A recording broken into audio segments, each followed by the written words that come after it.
చార్ ధామ్లో ఒకటైన బద్రీనాథ్ పుణ్యక్షేత్రానికి కేవలం 2 కిలోమీటర్ల దూరంలోనే ఈ బ్రహ్మకపాలం ఉంది. ఇక్కడ పితృదేవతలకు పిండప్రదానం చేస్తే మోక్షం లభిస్తుందని హిందూ పురాణాలు చెబుతున్నాయి. బ్రహ్మకపాలం అనే చోట బ్రహ్మ 5వ తల పడిందని చెబుతారు. ఈ బ్రహ్మకపాలంలోనే బ్రహ్మ 5వ తల మోక్షం పొందిందనేది పురాణ కథనం. చార్ ధామ్లో ఒకటైన బద్రీనాథ్ పుణ్యక్షేత్రానికి కేవలం 2 కిలోమీటర్ల దూరంలోనే ఈ బ్రహ్మకపాలం ఉంది.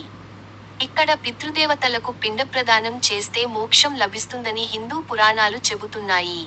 దేశ విదేశాల నుంచి ఇక్కడకు పిండప్రదానం చేయడానికి వస్తుంటారు. బ్రహ్మ 5వ తలను శివుడు ఖండించడం వల్లే బ్రహ్మకు 4 తలలు మాత్రమే కనిపిస్తాయి. అంతేకాకుండా బ్రహ్మకు దేవాలయాలు లేకపోవడానికి ఈ తలను ఖండించడానికి మధ్య ఒక ఘటన కూడా ఉందని పురాణాలు చెబుతాయి.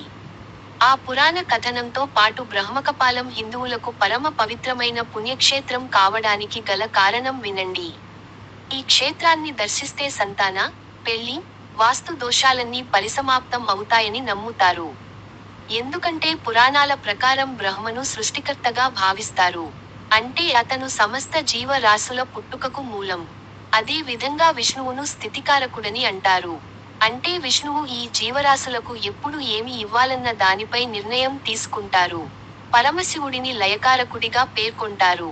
అంటే ఆయన ఏ జీవరాశిని ఎప్పుడు అంతం చెయ్యాలి, ఎలా చెయ్యాలి అనే విషయంపై నిర్ణయం తీసుకుంటారు. అందువల్లే బ్రహ్మ, విష్ణు, మహేశ్వరులను సృష్టి, స్థితి, లయకారకులుగా హిందూ పురాణాలు పేర్కొంటాయి. సాధారణంగా బ్రహ్మకు 5 తలలు ఉంటాయి. ఇందులో 4 నలుదిక్కులను చూస్తూ ఉంటే 5వ తల మాత్రం పై వైపునకు ఉంటుంది. అందువల్లే బ్రహ్మకు పంచముఖుడని కూడా పేరు. ఒకసారి బ్రహ్మకు విపరీతమైన గర్వం తలెత్తుతుంది. తానే త్రిమూర్తుల్లో గొప్పవాడనే ఆలోచన తలెత్తుతుంది.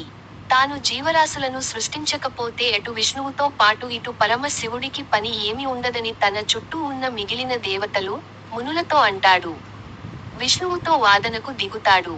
బ్రహ్మకు విధేయులైన కొంతమంది దేవుళ్ళు, మునులు బ్రహ్మ చెప్పినది అక్షరాల సత్యం అని బ్రహ్మను పొగుడుతారు. దీంతో బ్రహ్మ మరింత గర్వంతో రెచ్చిపోతాడు. సమయంలోనే బ్రహ్మ విధేయులైన కొంతమంది వైకుంఠానికి వెళ్లి విషయాన్ని విష్ణువుతో చెబుతారు. దీంతో బ్రహ్మ విధేయులకు, విష్ణు భక్తులకు తీవ్ర వాగ్వాదం చెలరేగుతుంది.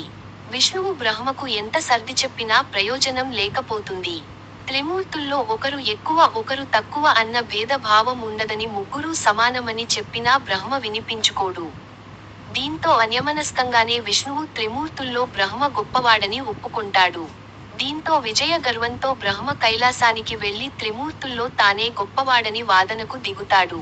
దీంతో అటు కైలాసవాసులకు, ఇటు బ్రహ్మ విధేయులకు మధ్య తీవ్రమైన గొడవ ప్రారంభమవుతుంది. ఈ సమయంలో పరమశివుడు బ్రహ్మతో వాదనకు దిగి త్రిమూర్తుల్లో ఒకరు ఎక్కువ, ఒకరు తక్కువ అన్న భేదం ఉండబోదని ఒప్పిస్తాడు. పైకి త్రిమూర్తులు ముగ్గురూ సమానమేనని ఒప్పుకొంటాడు. అయితే బ్రహ్మకు ఉన్న 5వ తలలో మాత్రం తాను గొప్పవాడని భావిస్తూ ఉంటాడు. ఈ విషయాన్ని పరమశివుడు పసిగట్టుతాడు. ఇకవేళ ఈ ఆలోచన ఇలాగే కొనసాగితే సృష్టిలో అల్లకల్లోలం జరుగుతుందని భావిస్తాడు. దీంతో రానున్న ఉపద్రవాన్ని తప్పించడం కోసం పరమశివుడు తన త్రిశూలంతో బ్రహ్మ 5వ తలను ఖండించి వేస్తాడు. ఆ తల ప్రస్తుతం బద్రీనాథ్ పుణ్యక్షేత్రం ఉన్న ప్రాంతానికి దాదాపు 2 కిలోమీటర్ల దూరంలో ఉన్న అలకనంద నదీ తీరంలో పడిపోయిందని చెబుతారు. అటుపై మోక్షం పొందిందని పురాణ కథనం. ఇది జరిగిన తర్వాత బ్రహ్మకు గర్వం తగ్గిపోతుందని పురాణాలు చెబుతున్నాయి. మరో కథనం ప్రకారం బ్రహ్మ మన్మథుడి తపస్సుకు మెచ్చి 3 బాణాలు అందజేస్తాడు. వాటిని ఎవరిపై ప్రయోగించినా సమ్మోహనానికి గురయి వారిలో శృంగార కోర్కెలు పెరిగిపోతాయని చెబుతాడు. బాణాలు పనిచేస్తాయో లేదో తెలుసుకోవడం కోసం మన్మథుడు అందులో ఒక బాణాన్ని బ్రహ్మ దేవుడిపైనే ప్రయోగిస్తాడు. దీంతో బ్రహ్మలో కూడా ఆ కోర్కెలు పెరిగిపోతాయి. దీంతో బ్రహ్మే తన పనిలో సాయం చేయడం కోసం సృష్టించిన శతరూప అనే అందమైన యువతిని మోహిస్తాడు. ఆమె ఎక్కడికి పోయినా తన కామపు కోరికలతో ఆమెను చూస్తూ ఉంటాడు. చివరికి బ్రహ్మ నుంచి తప్పించుకోవాలని ఆమె ఆకాశంలోకి వెళుతుంది. బ్రహ్మ తనకు ఉన్న 5వ శిరస్సుతో ఆమెను కామించడం మొదలు పెడుతాడు. దీంతో సృష్టి కార్యం మొత్తం నిలిచిపోతుంది. విషయానికి గ్రహించిన పరమశివుడు తన అంశ అయిన వీరభద్రుడిని సృష్టించి బ్రహ్మ 5వ తలను ఖండించాల్సిందిగా ఆదేశిస్తాడు. వీరభద్రుడు పరమశివుడి ఆదేశాలను అనుసరించి బ్రహ్మ 5వ శిరస్సును ఖండిస్తాడు. ఆ తలను బద్రీనాథ్ పుణ్యక్షేత్రం దగ్గరగా ఉన్న అలకనంద నదీ తీరంలో విసిరి వేస్తాడు.